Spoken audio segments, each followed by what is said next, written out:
bought my dream home only to discover I'd moved next door to the HOA's worst nightmare, Karen Thompson. One minute I was unpacking boxes, the next I was surrounded by violation notices for rules that didn't exist. Drop a comment telling me where you've encountered a Karen in your life. What started as petty harassment quickly escalated into an all-out war when I discovered why she hated me. I'd unknowingly outbid her for my house. Now she wanted me gone by any means necessary. The first indication that something was amiss came just 3 days after I moved in. I was unpacking boxes in my living room when I heard a sharp, insistent knock at my front door. When I opened it, I was greeted by a thin woman with an asymmetrical blonde bob and oversized sunglasses perched on her head.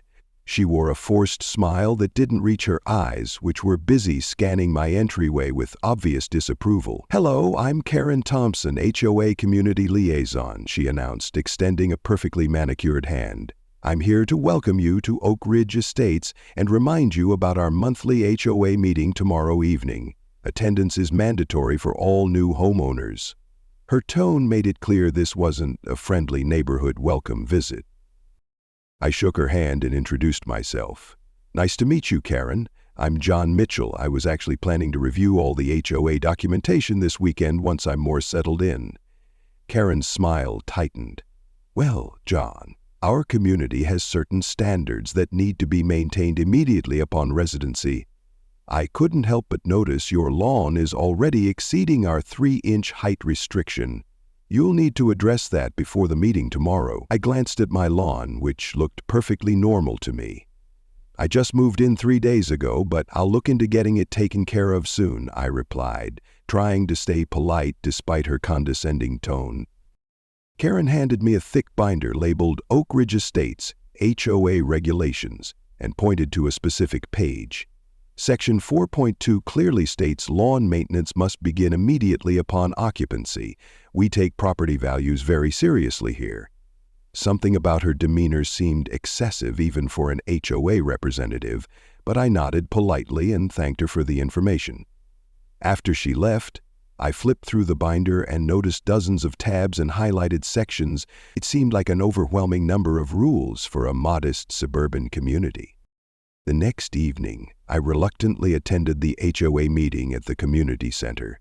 The room was filled with about 30 homeowners, most looking as thrilled to be there as I felt. Karen stood at the front with 2 older gentlemen whom she introduced as Bill Harris, the HOA president, and George Wilson, the treasurer. What struck me immediately was how Bill, despite being the president, seemed to defer to Karen on almost everything. She dominated the meeting, reading aloud various community regulations with particular emphasis on violations and penalties. "And as many of you know," Karen said, glancing pointedly in my direction, "we have a new neighbor who has already managed to violate Section 4.2 regarding lawn maintenance. Mr. Mitchell's grass is currently 5 inches high, a full 2 inches above regulation height." All eyes turned to me, and I felt my face grow hot with embarrassment and confusion. I had literally just moved in days ago, and somehow I was already being publicly called out. "I apologize," I said, addressing the room. "I've been focused on moving in and wasn't aware of the specific height restriction. I'll take care of it this week." Karen nodded with an expression that could only be described as smug satisfaction. "See that you do. Initial violations result in a warning, but subsequent violations will incur fines starting at $100. After the meeting, as people were filing out, an older gentleman approached me. "Don't take it personally," he said in a low voice. "I'm Mike Sanders, been living here 10 years now. Karen's got a bone to pick with everyone at some point." I introduced myself, grateful for the friendly face. "Is she always so intense?" I asked. Mike chuckled dryly. "Karen's got no official position in the HOA, believe it or not. She's just appointed herself the community liaison, and no one challenges her because she's made life miserable for anyone who does." Before I could ask more questions, Karen appeared beside us. "Filling in our newest resident on community standards, Mike?" she asked with a tight smile. Mike straightened up.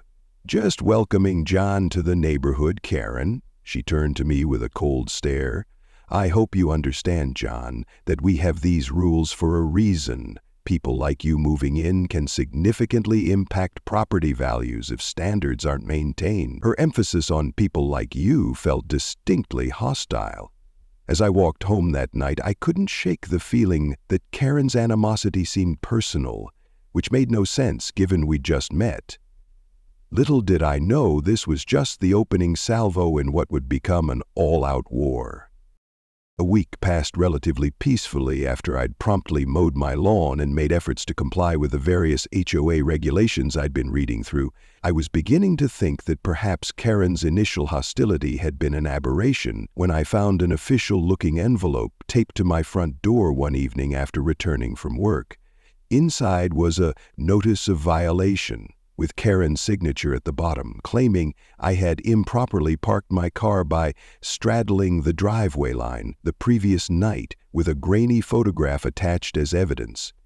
The notice threatened a $150 fine if the violation continued. I stared at the photo in disbelief. The image clearly showed my car properly parked in my driveway. I pulled out the HOA binder Karen had given me and searched for parking regulations, finding nothing about straddling driveway lines. In fact, the section on parking was remarkably brief, only mentioning that vehicles should be parked in driveways or designated parking areas, not on lawns or streets overnight. All rules I had followed meticulously. The next morning, I decided to address this directly with the HOA president. I found Bill Harris's contact information in the community directory and called him, explaining the situation and my confusion about receiving a violation notice for a rule that didn't seem to exist. "I understand your confusion, John," Bill said. "Sometimes Karen can be a bit zealous in her interpretation of the rules. I'll speak with her about it." His hesitant tone didn't inspire confidence. 2 days later, another notice appeared, this time claiming my porch light was non-compliant with community color temperature standards. Apparently, my bulb emitted light that was too white rather than the warm yellow required. Again, I checked the regulations and found no specific mention of light bulb color temperature. When I called Bill again, he sighed heavily. "Look, John, between you and me, Karen has a way of, expanding the interpretation of our guidelines. But she's been a driving force in keeping property values high, and most people just find it easier to go along with her requests." I was beginning to feel targeted, but the situation escalated dramatically the following week. I returned from a 2-day business trip to San Diego to find yet another violation notice, this one claiming multiple neighbors had complained about excessive noise disturbances from my property between 11 p.m. and 2 a.m. on Tuesday night. The notice included a $200 fine and a warning that continued disturbances could result in more severe penalties. There was just one problem. I had been in San Diego on Tuesday night, staying at a hotel with plenty of documentation to prove it. My house had been completely empty. I immediately called Mike, the friendly neighbor I'd met at the meeting. "This is getting ridiculous," I said after explaining the situation. "How can I be hosting loud parties when I'm not even in town?" Mike was silent for a moment. "You know, John, you're not the first person Karen has targeted like this. There was a family a few years back, the Rodriguezes, who eventually sold their house and moved away because of constant harassment from Karen. They had painted their front door a shade of blue that Karen claimed violated HOA rules, even though there was nothing in the regulations about door colors at the time. This information troubled me deeply. Why would she focus on me, though? I just moved in." Mike hesitated before responding. "I heard through the grapevine that Karen had her eye on your house before you bought it. Apparently, she had plans to buy it herself as an investment property, but you outbid her." Suddenly, Karen's hostility made perfect sense. This wasn't about community standards or property values. This was personal revenge for a perceived slight that wasn't even intentional on my part. I thanked Mike for the information and resolved to stand my ground. The next day, I gathered my hotel receipts, flight information, and even a statement from my colleague who had traveled with me to San Diego. Armed with this evidence, I submitted a formal dispute of the noise violation to the HOA board. I also took the extra step of sending copies to each board member individually to ensure it wouldn't be lost before the next meeting. But Karen wasn't done with me yet. As I was leaving for work the next morning, I found her standing near my mailbox, taking photos of my house with her phone. "Is there a problem, Karen?" I called out, startling her. She recovered quickly, putting on that same tight smile. "Just documenting continuing violations for the board. Your garden beds don't have the required 3 inches of mulch coverage." I looked at my perfectly adequate garden beds in disbelief. "Karen, I've reviewed the HOA guidelines thoroughly, and there's no specific requirement about mulch depth." Her smile didn't waver. "The landscaping addendum clearly states proper mulch coverage is required." "Perhaps you missed that page." As she walked away, I felt a growing determination. I wasn't going to be bullied out of my new home by fabricated violations and petty revenge. If Karen wanted a fight, she was going to get one, but I would make sure to play by the actual rules, not her invented ones. Little did I know that the real battle was just beginning, and that before it was over I would find myself in a position I never expected, leading the very HOA that was currently being weaponized against me. The following weekend, I decided to take a more proactive approach. If Karen was building a case against me, I needed to build one of my own, and that meant finding others who might have experienced similar treatment. I started with a simple approach: yard work. Nothing brings out neighbors like someone visibly working on their property on a Saturday morning. Sure enough, as I was meticulously mowing my lawn to exactly 2.75 inches, I had purchased a measuring tool out of sheer spite. A woman in her early 40s approached from across the street.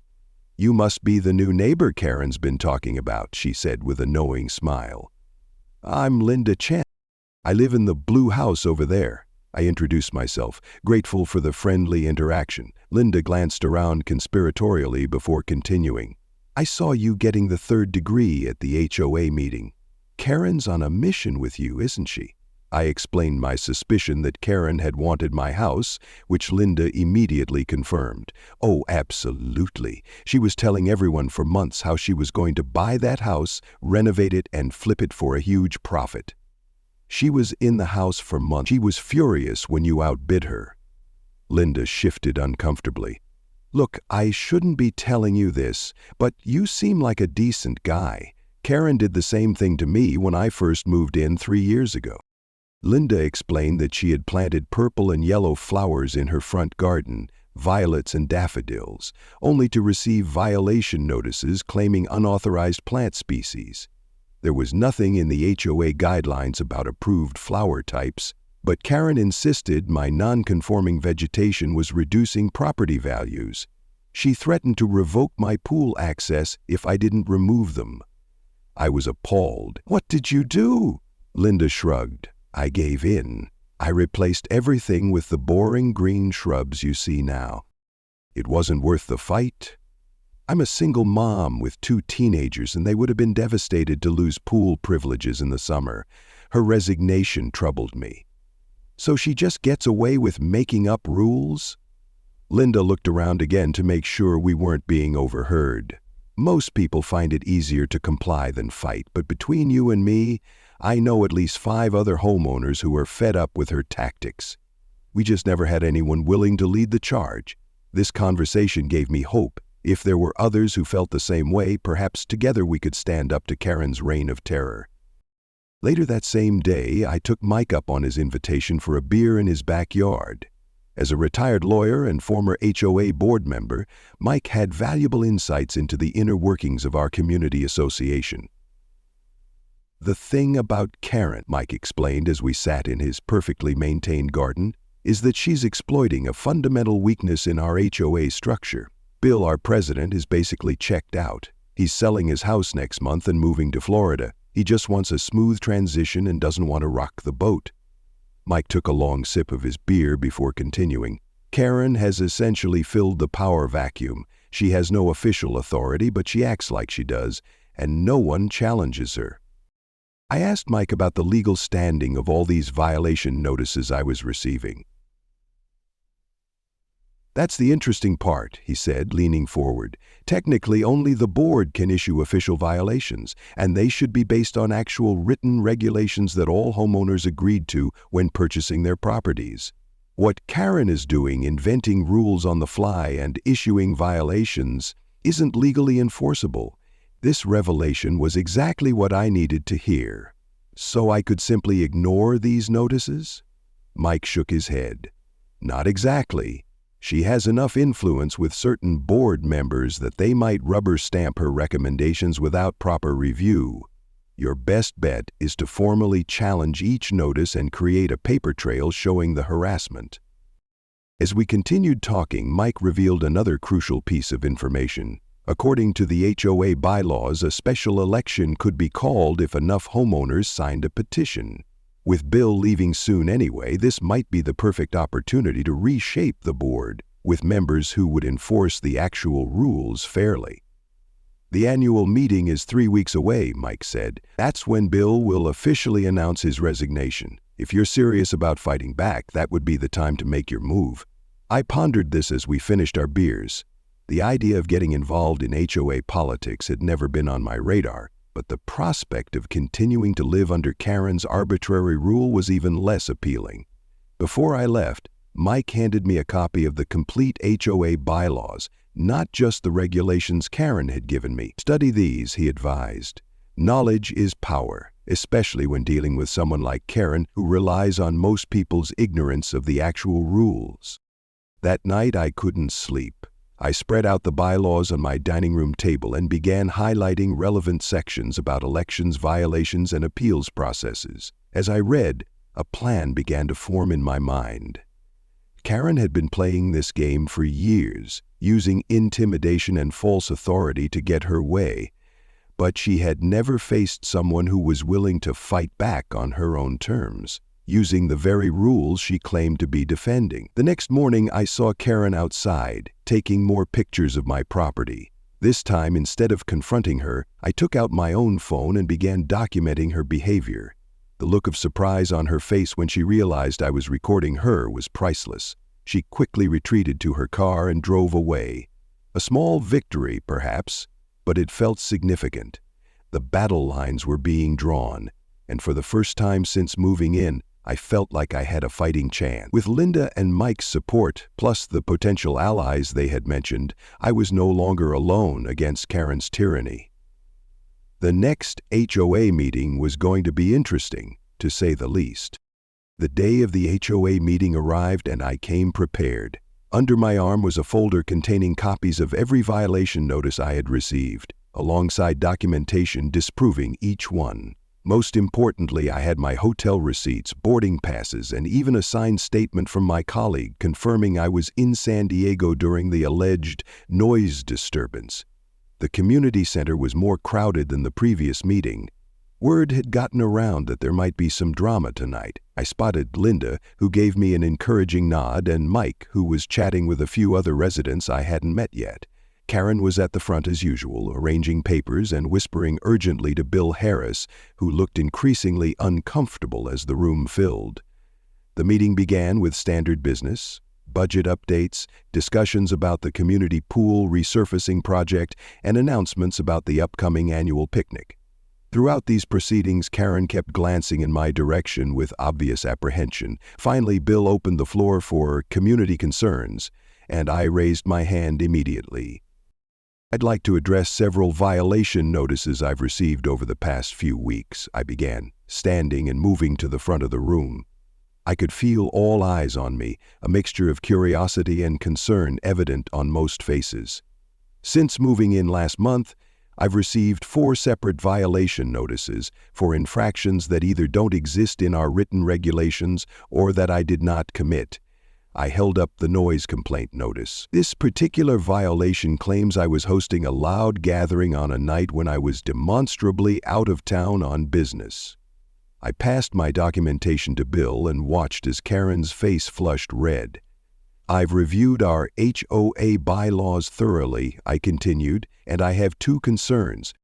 First, these violations appear to be fabricated. Second, according to Section 7.3 of our bylaws, only the board as a whole can issue official violations after proper review, not individual community members acting unilaterally. The room had gone completely silent. Bill cleared his throat nervously as he reviewed my evidence. "This does appear to be a misunderstanding," he conceded weakly. Karen immediately jumped in. "Bill, if I may," she said, her voice sharp. "Mr. Mitchell is new to our community and clearly doesn't understand how things work here. Yes, he was apparently out of town, but his house could have been used by others in his absence." I was ready for this. My home has a security system that logs entry and exit, which shows no activity during that period. Furthermore, I have footage from my doorbell camera showing no visitors. This was a bluff. I didn't actually have such extensive security, but Karen didn't know that. Her eyes widened slightly before she recovered. "Well, there are other violations that are valid. Your garden mulch doesn't meet standards and your porch light—" I cut her off. "I'd like to see the specific bylaw regarding mulch depth and light color temperature, please." Karen's mouth opened and closed several times before Bill intervened. "I think we need to review these notices more carefully. John, we apologize for any confusion. The board will discuss these matters in private and get back to you." This wasn't enough for me. "With all due respect, Bill, I'd like clarification on something important. Who exactly is authorized to issue violation notices in this community?" Bill looked uncomfortable but answered truthfully. "Technically, violations need to be reviewed and approved by at least 2 board members before notices are sent." I held up my stack of violation notices. "And were these reviewed and approved by multiple board members?" Bill hesitated, then admitted, "I don't recall seeing these specific notices before they were issued." A murmur ran through the crowd. I could see people exchanging glances, some nodding in recognition of experiences similar to mine. Karen, sensing she was losing control of the narrative, switched tactics. "This is ridiculous. John is clearly trying to undermine the procedures that have kept our property values high. He's been hostile to community standards from day one." Her voice had risen several octaves. "If we allow people to simply ignore violations, this neighborhood will deteriorate rapidly." An older woman in the back raised her hand. "I have a question. If these rules about mulch and light bulbs are so important, why aren't they in the written guidelines we all received?" Another resident chimed in. "Yeah, I've lived here 5 years and never heard about specific mulch depth requirements." The tide was turning, and Karen could feel it. Her face flushed deeper as she gathered her papers. "I can see this meeting has been hijacked by people who don't care about maintaining community standards. I'm not going to waste my time here." With that dramatic declaration, she stormed out of the room, leaving Bill looking helpless at the front. After the meeting, a small crowd gathered around me. People were introducing themselves, sharing their own stories of Karen's overreach, and thanking me for speaking up. Linda squeezed my arm supportively. "That was impressive. I've never seen Karen so flustered." Mike approached with a grin. "Well done, counselor. You made your case clearly and stuck to the facts. But be prepared. Karen won't take this lying down." He was right, of course. As I walked home that night, I felt a mixture of triumph and trepidation. I had won the first real battle, but Karen had been building her power base in this community for years. She would undoubtedly retaliate, and I needed to be ready. Still, something significant had happened tonight beyond my personal victory. People were talking openly about their frustrations with Karen's tactics. The fear that had kept them compliant was starting to crack. The next day, I found a handwritten note in my mailbox. "You've made a serious mistake challenging me. I know things about you that would make your neighbors think twice about supporting you. Back off while you still can." The note wasn't signed, but it didn't need to be. Rather than feeling intimidated, I felt energized. Karen was getting desperate, resorting to vague threats rather than her usual pseudo-official approach. She had unintentionally confirmed what I already suspected. She was vulnerable, and she knew it. The following week was surprisingly quiet. Too quiet. No violation notices appeared on my door, and Karen seemed to be avoiding me entirely. I might have thought she had given up except for the occasional glimpse of her watching my house from her car parked down the street. I was under surveillance and we both knew it. During this tense calm, I used the time to build alliances. Linda introduced me to several other homeowners who had their own Karen stories. David and Maria Jackson, who had been fined for having a basketball hoop in their driveway despite no prohibition in the HOA rules. Sophia Williams, an elderly resident who had received violations for unauthorized wind chimes, and the Patel family, who had been harassed about cooking odors from their ethnic food, Karen's words, not mine. With each conversation, the pattern became clearer. Karen targeted people who were different in some way: new residents, families with children, people of color, or anyone who might challenge her authority. But the true extent of Karen's counterattack became apparent the following Saturday morning when Linda called me in a panic. "John, you need to get outside right now. Karen is doing something to your property line." I rushed out to find Karen kneeling at the edge of my lawn with what appeared to be a measuring tape and small flags. She was methodically moving one of the property marker stakes about 6 inches onto what was clearly my property. Thinking quickly, I took out my phone and began recording video from my porch. "Karen, what exactly are you doing to my property markers?" I called out, making sure my voice was clear on the recording. Karen jumped, clearly startled to be caught in the act. She recovered quickly, standing and brushing dirt from her knees. "I'm rectifying an error," she replied smoothly.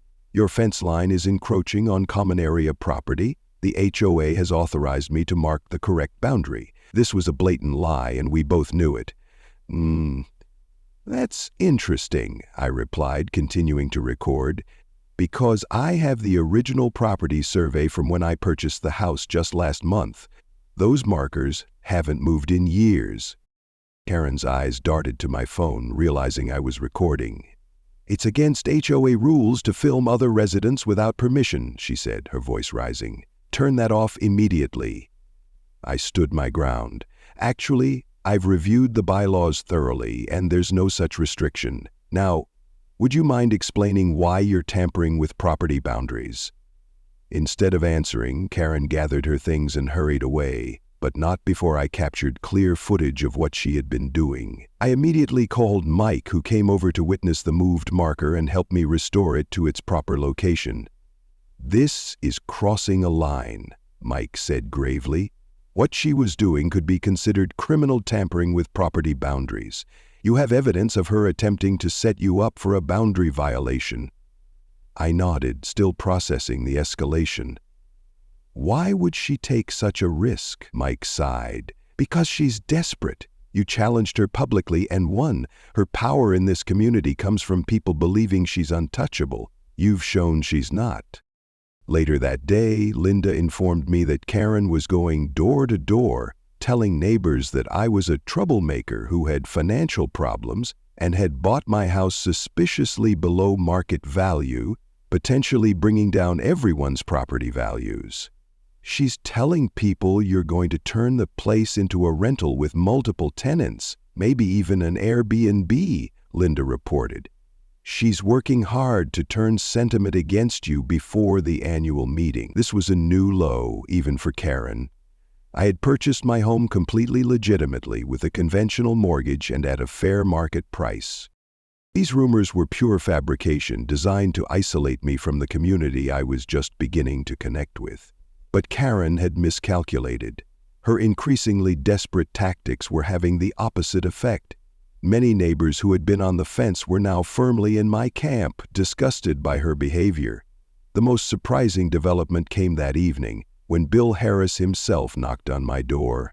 The HOA president looked tired and uncomfortable as he stood on my porch. "John, I owe you an apology," he began. "I've been letting Karen run roughshod over this community because it was easier than confronting her. I'm partly responsible for the situation you're in now." I invited Bill inside, and over coffee he confessed that he had known about Karen's vendetta against me from the beginning, but had been too conflict-averse to intervene. "I'm moving to Florida in 3 weeks," he explained. "I just wanted a smooth transition. But what she's doing now, moving property markers, spreading false rumors. It's gone too far. Bill revealed something else significant. According to the bylaws, when the president steps down mid-term, a special election must be held within 30 days. The annual meeting is in 2 weeks. I was planning to announce my resignation then. There will be an election for my replacement at the following meeting. This was crucial information. If the community could elect a fair-minded president, someone committed to enforcing the actual rules rather than Karen's made-up versions, the entire dynamic of the HOA could change. Bill looked at me meaningfully. You know, someone with legal knowledge and a commitment to fairness would make an excellent president. I was taken aback. Me? I just moved here. Surely there are longer-term residents who have either fallen under Karen's sway or are too afraid to challenge her. Sometimes it takes a newcomer to see clearly what needs to change. After Bill left, I sat in my living room for a long time, considering the path ahead. Running for HOA president had never been my ambition, far from it. I had just wanted to live peacefully in my new home. But it was becoming clear that peace wouldn't be possible with Karen wielding her unofficial power unchecked. The next morning I found a large hand-painted sign stuck in my front lawn. Warning, property under investigation for HOA violations. It was gaudy and clearly designed to embarrass me in front of neighbors. Instead of removing it immediately, I took photos documenting the vandalism, then checked my doorbell camera footage. Sure enough, it had captured Karen and an unidentified man installing the sign at 5:30 a.m. This was the final straw. Karen had moved from harassment to vandalism and defamation. It was time to take decisive action. With the support of Mike, Linda, and now even Bill, I began preparing for the upcoming annual meeting, not just to defend myself, but to campaign for real change in our community. Karen wanted a war. She was about to get one. The tension in Oak Ridge Estates was palpable in the days leading up to the annual HOA meeting. People were taking sides. Conversations would abruptly stop when certain residents walked by, and Karen was working overtime to shore up her support. She had rallied a group of about 8 loyal followers who had benefited from her selective enforcement of rules, typically older residents whose properties received special treatment or who enjoyed having Karen target newcomers. My own campaign, if you could call it that, was more grassroots. Linda, Mike, and I had been quietly meeting with neighbors, showing them the evidence of Karen's deception, including the damning video of her moving my property marker. We emphasized that we weren't looking to dismantle community standards just to ensure they were applied fairly and actually existed in writing before being enforced. The response was encouraging. Many residents expressed relief that someone was finally standing up to Karen's regime. The night before the meeting, I received an unexpected visit from George Wilson, the HOA treasurer. George had been notably quiet during previous confrontations, and I wasn't sure where he stood. "I know what Karen's been doing," he said when I invited him in. "I've turned a blind eye for too long because it was easier than fighting."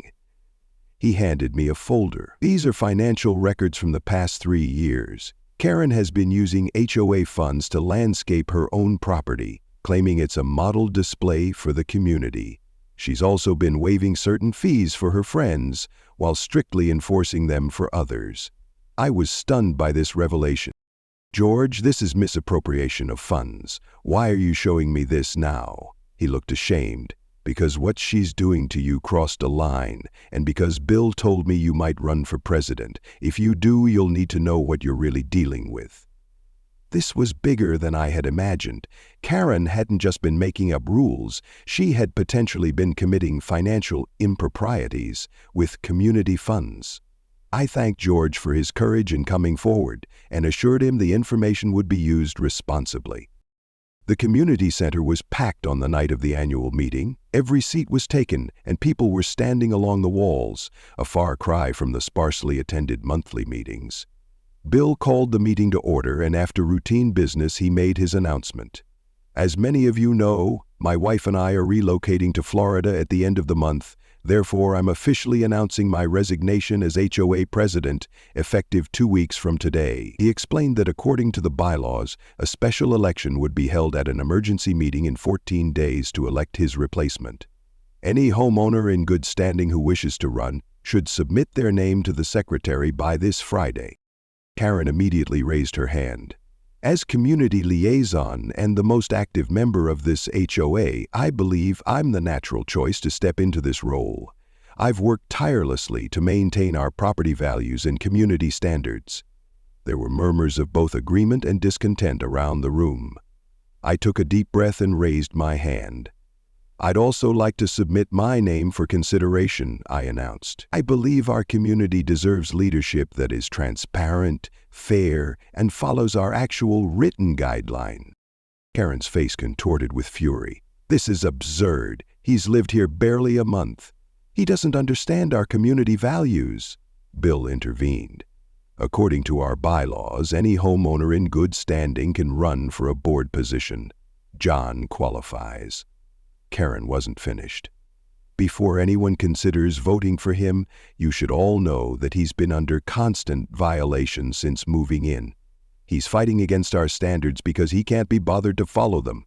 This was my moment. I stood and addressed the room calmly. "I'd like to respond to that accusation with facts. Since moving in, I've received multiple violation notices for rules that don't exist in our written guidelines. When I've asked to see these rules in writing, none have been provided." I held up the folder of documentation I'd prepared. "Furthermore, I have evidence that Ms. Thompson has been fabricating violations and even tampered with my property markers to create the appearance of boundary violations." A shocked murmur ran through the crowd. Karen jumped to her feet. "That's a lie. I was simply verifying the proper boundary that was already in place." This was the moment I'd been waiting for. "I believe evidence speaks louder than accusations," I said, pulling out my laptop. "With the board's permission, I'd like to show a brief video." Bill nodded his consent, and I connected my computer to the room's projector. The video played clearly for everyone to see. Karen, in broad daylight, physically moving a property marker from its original position onto my lawn, then measuring from this new false position. The room erupted in gasps and exclamations. "That's illegal!" someone shouted. "She could be arrested for that," called another voice. Karen stood frozen, her face ashen. That video has been doctored," she stammered. "But the damage was done, the evidence was irrefutable." George chose this moment to speak up. "As treasurer, I also feel compelled to share some concerns about financial irregularities that have occurred under Ms. Thompson's influence." Karen whirled to face him. "You wouldn't dare," she hissed. But George continued, explaining the pattern of selective fee enforcement and questionable expenditures that benefited Karen's property. The meeting devolved into chaos after that. Karen's supporters tried to defend her, but they were vastly outnumbered by residents who had suffered under her reign and were finally seeing the truth exposed. Bill struggled to maintain order, eventually calling for a 15-minute recess to let tensions cool. During the break, residents gathered in small groups, discussing what they'd seen and heard. Many approached me to express their support, including people who had previously kept their distance.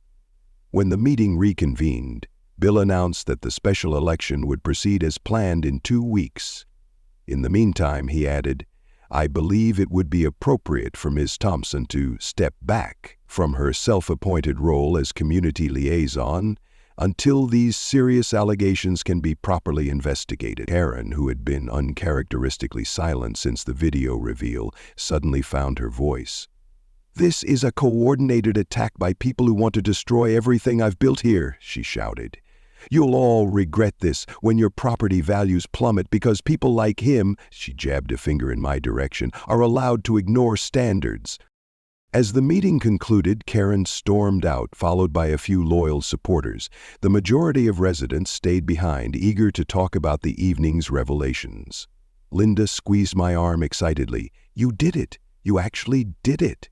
Mike was more measured but equally pleased. "This is just the beginning," he reminded me. "The election is still 2 weeks away and Karen won't go down without a fight." He was right, of course.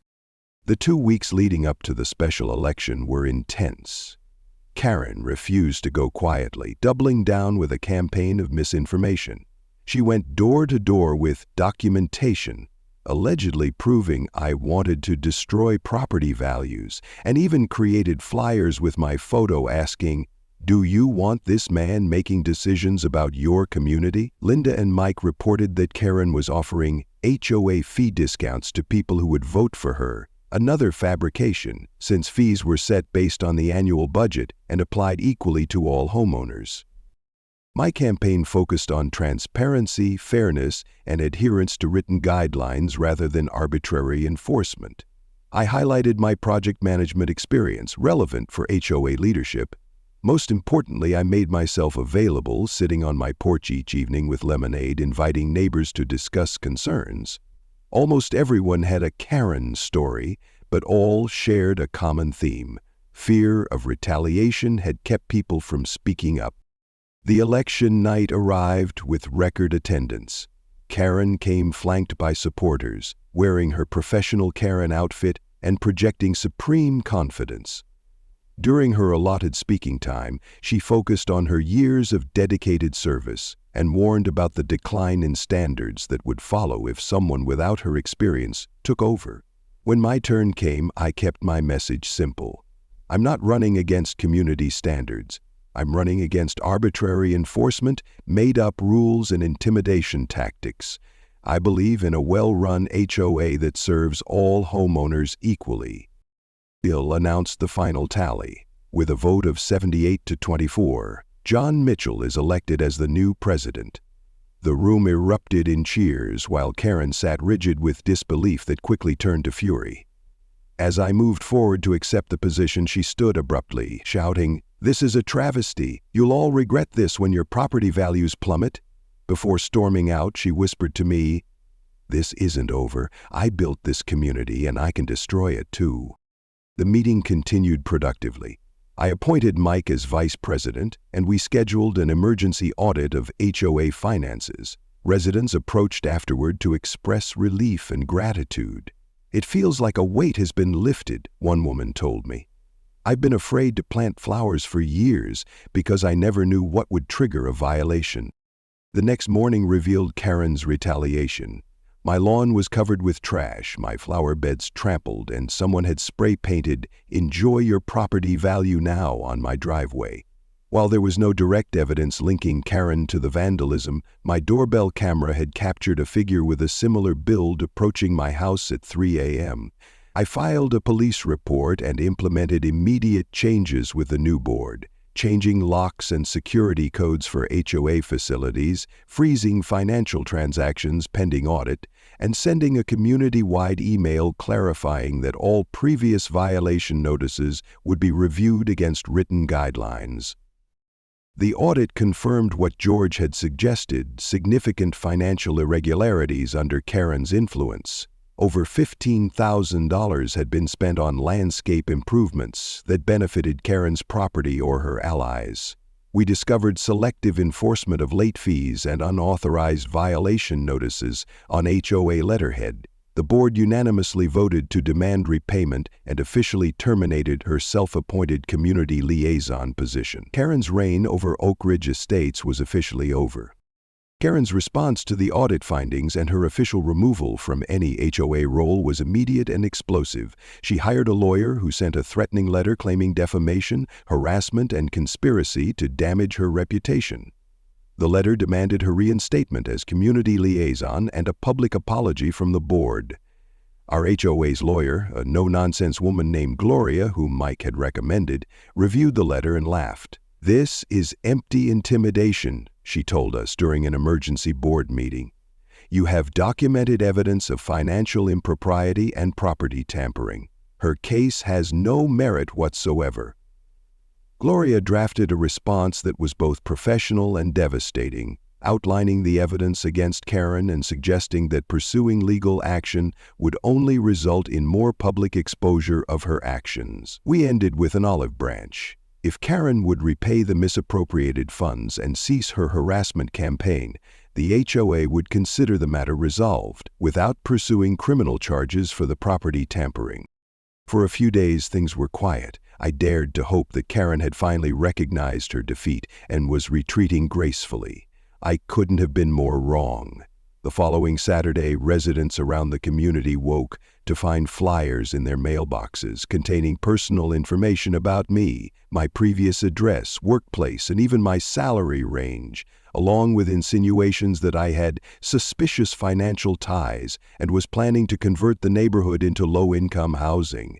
This crossed yet another line. Not only was it defamatory, but some of the information could only have been obtained through improper means. I immediately filed a police report for harassment and possible identity theft, providing the flyer as evidence. This time, the police took the matter more seriously, especially when I explained the ongoing pattern of escalation. The community's response to Karen's latest attack was not what she had expected. Rather than turning against me, residents were outraged on my behalf. The HOA office received dozens of calls and emails expressing support for the new board and condemning Karen's tactics.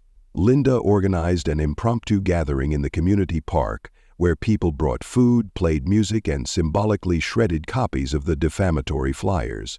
It became a celebration of the community's new direction, and I was touched by the show of solidarity. Karen drove by the gathering several times, watching from her car with an expression that mixed rage and disbelief. She had clearly expected the community to rally behind her, not against her. Her miscalculation was profound. 2 days later, a process server arrived at Karen's door with legal documents, a temporary restraining order prohibiting her from approaching my property or contacting me, along with a civil complaint for defamation, harassment, and emotional distress. The HOA had also filed separate action regarding the financial misappropriation. Karen's response was to double down yet again. Despite the restraining order, she parked her car at the edge of the restriction zone and watched my house. She approached other board members with offers to share damaging information about John if they would support her reinstatement. She even attempted to call an unofficial community meeting at her house to reveal the truth about the new HOA leadership. Only her most loyal supporters attended, and even they were beginning to question her increasingly erratic behavior. The breaking point came when Karen violated the restraining order by approaching me in the community pool area, screaming accusations and attempting to show other residents proof of my alleged misdeeds, a folder of obviously fabricated documents. 2 residents witnessed her violation of the restraining order and immediately called the police. This time, Karen was arrested for violating the order, creating a public disturbance and resisting the officers who attempted to calmly remove her from the premises. The sight of Karen being escorted to a police car, still shouting about corruption and conspiracies, was both sad and definitive. This was no longer a neighborhood dispute. Karen's obsession had led her to criminal behavior. Following her arrest and subsequent release on bail, Karen became increasingly isolated. Her remaining supporters, confronted with the reality of her behavior, distanced themselves one by one. The civil case against her proceeded, with her lawyer eventually advising her to settle. The terms were straightforward. She would repay the misappropriated HOA funds, cover my legal expenses, issue a written apology for her defamatory statements, and most significantly, sell her house and move out of Oak Ridge Estates within 90 days. It was this last condition that I had insisted upon, knowing that the community could never fully heal with Karen still present. Watching and waiting for an opportunity to reassert control. To my surprise, Karen accepted all terms of the settlement. Perhaps she finally recognized her untenable position, or perhaps her lawyer made it clear that going to trial would only result in a more severe judgment against her. The day Karen moved out was unceremonious. A moving truck arrived early in the morning, loaded her belongings, and departed by afternoon. She made no attempt to say goodbye to anyone, slipping away as quietly as possible for someone who had created so much noise and chaos. As I watched from my front porch, I felt an unexpected mix of emotions. Relief, certainly, but also a touch of sadness for someone whose need for control had ultimately cost her everything: her reputation, her friends, and her home. Later that day, Linda stopped by with a bottle of champagne. To celebrate the new era, she said with a smile. We sat on my porch, glasses in hand, watching children ride bikes freely down the street, something that had been discouraged during Karen's reign due to liability concerns. You know, Linda reflected, in a weird way, we should thank Karen. Without her, we might never have come together as a real community. She had a point. In the months since I'd become HOA president, Oak Ridge Estates had transformed. We had revised the HOA guidelines to be clear, fair, and focused on genuine community needs rather than arbitrary aesthetic preferences. We had established a transparent process for addressing legitimate concerns. Most importantly, neighbors had started to actually know each other, hosting block parties and cookouts that had been discouraged under Karen's leadership as potential noise violating. The irony wasn't lost on me. Karen's attempt to drive me out had instead driven her out and strengthened the very community she claimed to be protecting. As the new owner moved into Karen's former house, a young family with 2 small children, I reflected on the journey that had brought me here. I had simply wanted to buy my first home and live in peace. Instead, I had found myself in a power struggle that ultimately led to me becoming responsible for an entire community's well-being. In my first official newsletter as HOA president, I shared some thoughts that summed up the lessons of the past few months. A homeowners association should exist to enhance our community, not to control it.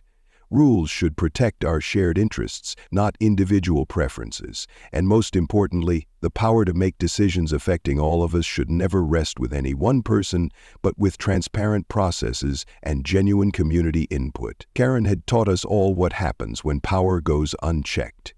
Though I never set out to become HOA president, I found myself grateful for the opportunity to help create something better from the chaos she had left behind.